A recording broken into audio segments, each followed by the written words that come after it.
Let's take now a more extended look at this event, the town, the college, and the people who are behind it. The reporter is the producer of the piece, Terry Licona. The Messiah Festival and the performance is greater than any individuals that are concerned with it. It always has been. It's such a great, beautiful, artistic production that once you are swept into it, you just absolutely are bowled over and you are a part of it. When we sing the Amen chorus, I get chills up and down my spine and tingles up my arms, and then I'll probably be crying by the end of the song because it's just really a religious experience. I've been with the Messiah Chorus since 1929, excepting for the years that I was connected with the service. So it'll be my 50th year this year. And it's the 100th year for the Messiah Festival. Yeah, isn't that grand? We're both celebrating major anniversaries. Really, it's grand, yeah. Well, what keeps you doing it year after year so much? Oh, it gets in your blood like anything else, motorcycle racing, you know, or flying kites or airplanes, you know, it gets in your blood, and it's fun. It's an unpaid group, you know, and that's the best group there is. I don't think that you'll find that kind of experience any other place where you join with 400 other voices and an orchestra and a very exciting and meaningful and inspiring presentation of something that is so beautiful that it can inspire many other people. Alba Malm, Albertha Sundstrom, Al Mogenson, and Edie Dalston have at least one thing in common. They, like thousands of others down through the past 100 years, have shared the experience of singing in the Messiah Chorus at Bethany College. It's an experience that perhaps has no equal on the American rural landscape. A cultural event for young and old, farmers, businessmen, housewives, college students. It's kind of a tradition too, and there's a lot of pride going to Bethany because people associate the Messiah with Bethany, and you say, oh, I'm a student at Bethany College. And they say, oh yeah, I know why. So for a lot of outsiders, that might be the only thing they know about Bethany College is the Messiah Festival every Easter. When you're a very small town in Kansas, you have to have something to associate yourself with. And for Lindsborg and for the Bethany area, it's the Messiah. I always noticed when I was singing up there, when the crowd stood up for the Hallelujah Chorus, it was almost like they were standing up for Lindsborg too. It's a real pride. That's one thing. Not singing in it and just watching it, you just feel this real connection with the college. It's just like, this is me, this is a part of my Bethany that you can't deny. Tradition is an important part of life in Lindsborg, Kansas, located just a few miles from the precise geographic center of the United States. From its well-preserved cobblestone streets downtown, where the 10 o'clock and 3 o'clock coffee breaks are a social custom which rival the Messiah Festival itself, to the quiet, modern campus at Bethany, tradition lurks everywhere. Lindsborg was settled in 1869 by a band of Swedish immigrants, and it doesn't take a sharp eye or ear to realize that after 4 generations, that Swedish heritage is as strong as ever. At coffee break time, you'll still hear some of the mother tongue spoken at the back table in the Scandinavian bakery. There are Swedish restaurants, stores specializing in Swedish imports, lots of examples of Swedish-style architecture, even a Swedish-American insurance company. The Swedish pavilion at the 1904 World's Fair in St. Louis was even moved here, lock, stock, and barrel. Probably the most popular symbol of Swedish culture in Lindsborg today is the Dala horse. In fact, the people of Lindsborg have a love affair with this tiny red tailless horse. Don't make the mistake of calling it a pony, whose origins go back centuries when it was regarded as a pagan idol by early Vikings. Today, it casts its charms everywhere.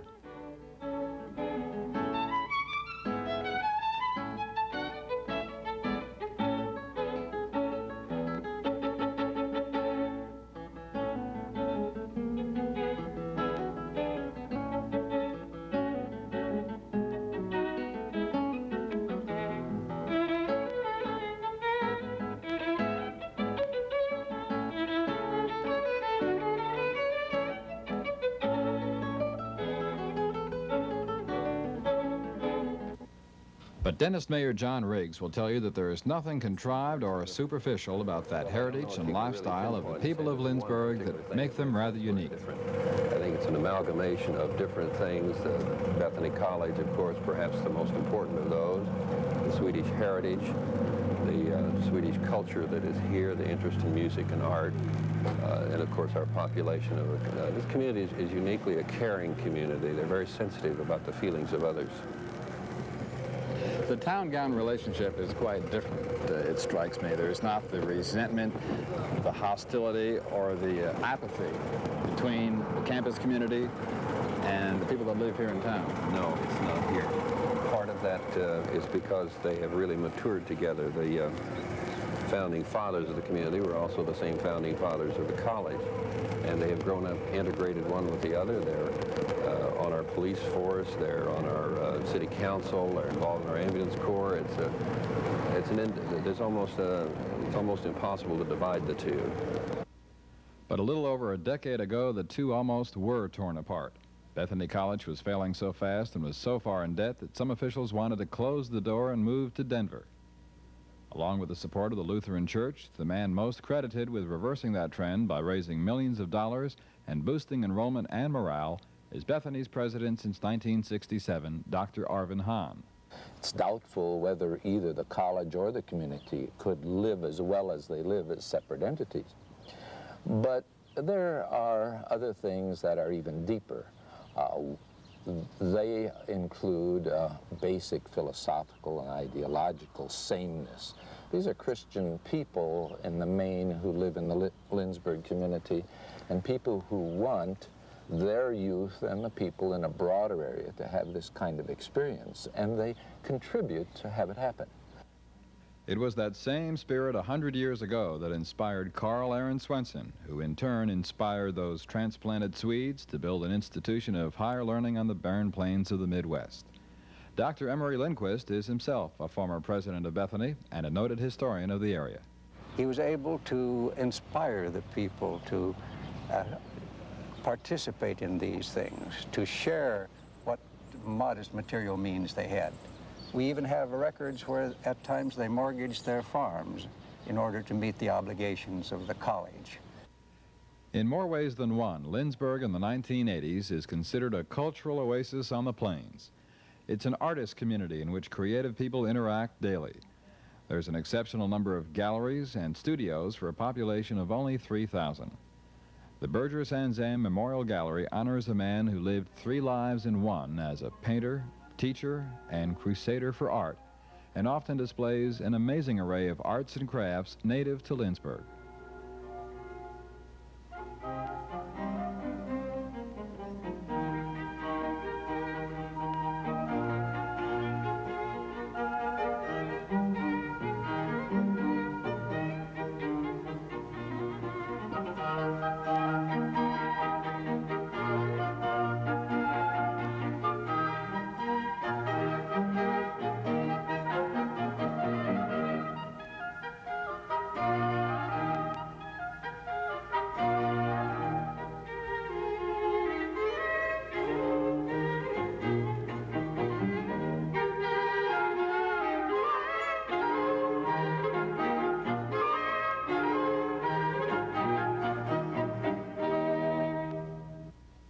Alba Malm and her husband Ed are perfect examples of the artistic tradition in Lindsborg that goes back several generations.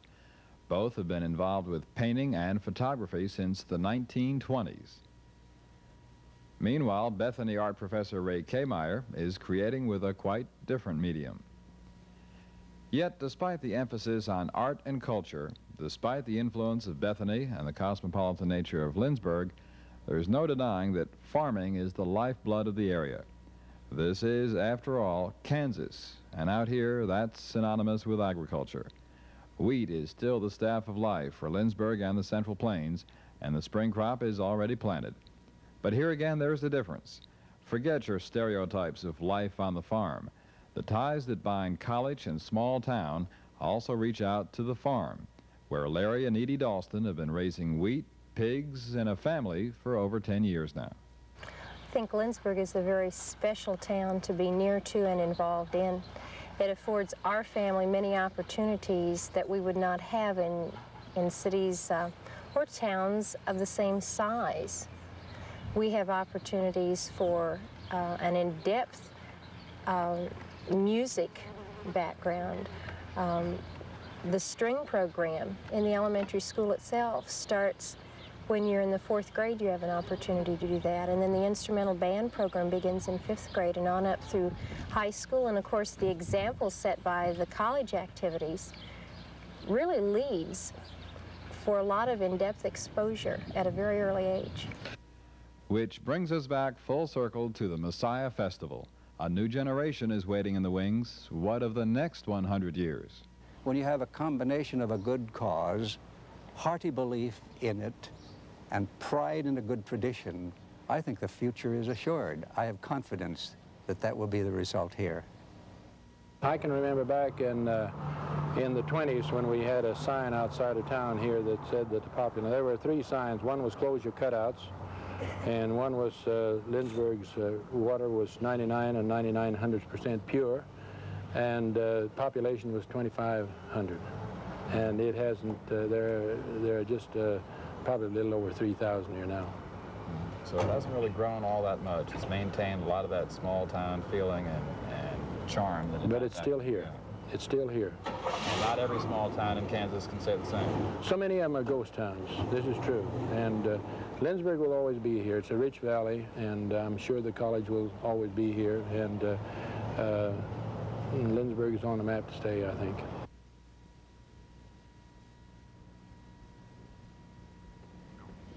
Lindsborg is indeed still here, and it is indeed a special town. Indeed it is, Jim. You know, nothing could exemplify the community, even family nature of this festival than the example of trumpet soloist Professor Roger Thorstenberg and his family. He's participated in the festival for about 32 years. His mother was alto secretary. His wife has been in the festival for 34 years. Her sister played in the orchestra, and her father, Arvin Hahn, was the conductor of the festival in 1947 and 48. This is really a family festival. It is.